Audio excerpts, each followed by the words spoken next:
Bismillahirrahmanirrahim. Assalamualaikum warahmatullahi wabarakatuh. Alhamdulillahirabbil alamin wa bihi nasta'in ala umuri dunya waddin. Wassalatu wassalamu ala asyrafil anbiya'i wal mursalin sayyidina Muhammadin wa ala alihi wa sahbihi ajma'in. Amma ba'd. Di penghujung bulan Rajab ini kita sedikit menggali pelajaran, mendapatkan hikmah dari apa yang telah Nabi alami untuk kita bisa ambil pelajaran dan menjadi bagian dari kehidupan kita. Rasulullah Shallallahu Alaihi Wasallam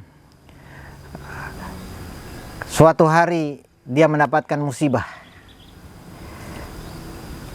Istri yang ia cintai meninggal dunia. Istri yang selama ini memberikan dorongan untuk dia tetap istiqomah dalam berdakwah, akhirnya dipanggil oleh Allah. Tidak hanya itu, Rasulullah SAW juga kehilangan sosok tokoh yang melindungi dia dari ancaman-ancaman kafir Quraisy terhadap dakwah beliau.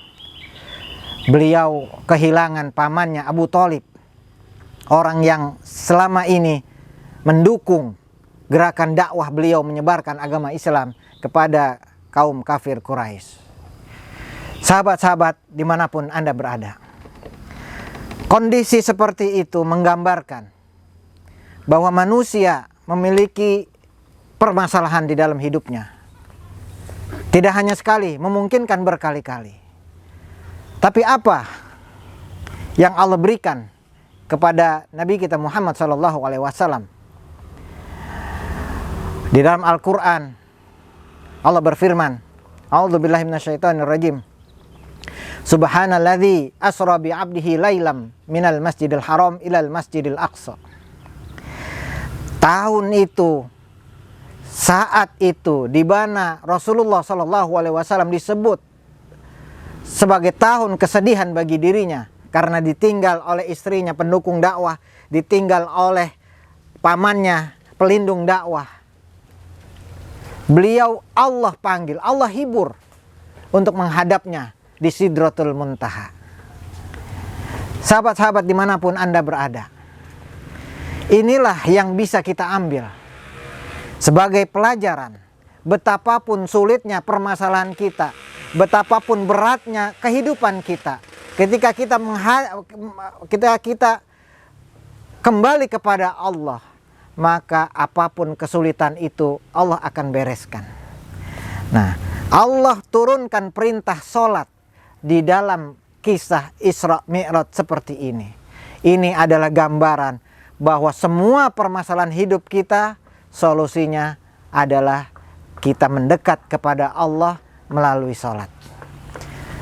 Sahabat-sahabat dimanapun Anda berada, maka sejak saat itu, selain menjadi kewajiban kaum muslimin untuk melaksanakan sholat 5 waktu, setiap permasalahan yang Rasulullah dapatkan, beliau selalu memulai dengan sholat. Sebelum beliau menghadapi perang, beliau memulai dengan sholat. Semua permasalahan hidup beliau adu kepada Allah melalui sholat. Maka begitulah seharusnya kita sebagai umat Rasulullah SAW.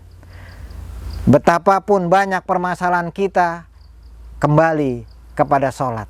Karena dalam sholat Allah akan memberikan solusi. Betapapun beratnya beban yang kita tanggung, kembalilah kepada sholat. Karena di situ Allah meringankan beban kita melalui sholat. Sholat adalah ibadah yang agung, di mana manusia bertemu dengan Tuhannya. Sholat adalah ibadah yang mencerahkan, di mana jiwa-jiwa yang tersesat, dia akan menemukan jiwanya kembali setelah melaksanakan sholat. Sholat adalah pembersih, di mana sholat itu kita mendapatkan hawa nafsu kita yang kita bersihkan ketika kita mengucapkan doa-doa dan harapan-harapan di dalam sholat kita. Maka Disinilah kita bisa mengambil hikmah dan pelajaran dalam kejadian Isra dan Mi'raj, agar kita selalu menyerahkan semua kesulitan dan permasalahan kita kepada Allah melalui sholat. Wabillahi taufik wal hidayah. Wassalamualaikum warahmatullahi wabarakatuh.